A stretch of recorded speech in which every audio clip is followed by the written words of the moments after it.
Hi, I'm Chuck Quinton, founder of RotarySwing.com.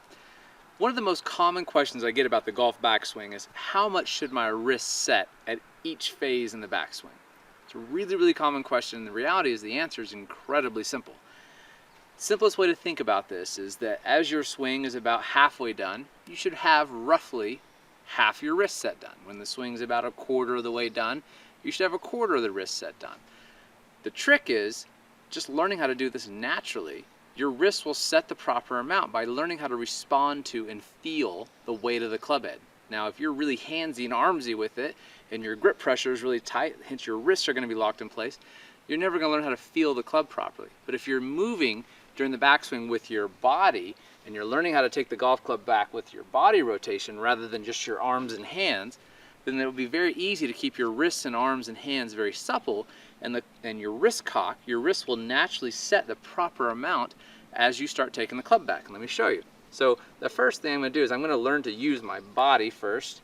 As I rotate my body back, my hands and wrists are just staying very soft. And as they stay very soft, the club is actually naturally starting to swing up. This doesn't feel very natural. The club feels very heavy and awkward and out of control, so my wrists and my brain are naturally saying, I want to have some leverage here as get the pad of my palm on the club, and now I feel like the club is pretty neutral. It's pretty much into control. This doesn't feel right. This just feels like I've just cocked my wrists a lot unnaturally. So as I let the club swing back and through, my wrists are naturally setting the proper amount. So we use, as our hands get about pocket high, the club shaft should be parallel to the ground. That's kind of an RST, rotary swing fundamental.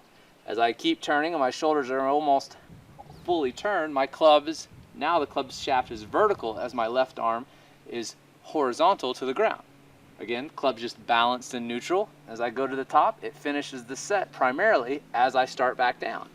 That's the key, is really learning how to keep your wrists very soft and supple instead of picking the club up and then trying to swing, because then you're just going to create a lot of tension, and tension destroys any chance you have at making a good, consistent golf swing.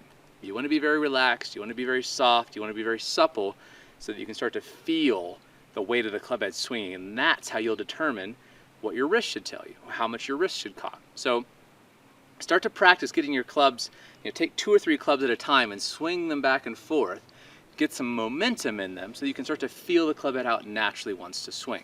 And if you struggle with learning the body movements, the core body movements and arm movements, check out this video, click the link in the description or you see on the screen, called 5 Minutes to Perfect Golf Backswing, and it's going to show you how really the basic core movements of the backswing are nothing more than this and this. And if you can do that, you can look like every tour player on the planet by following our rotary swing fundamentals.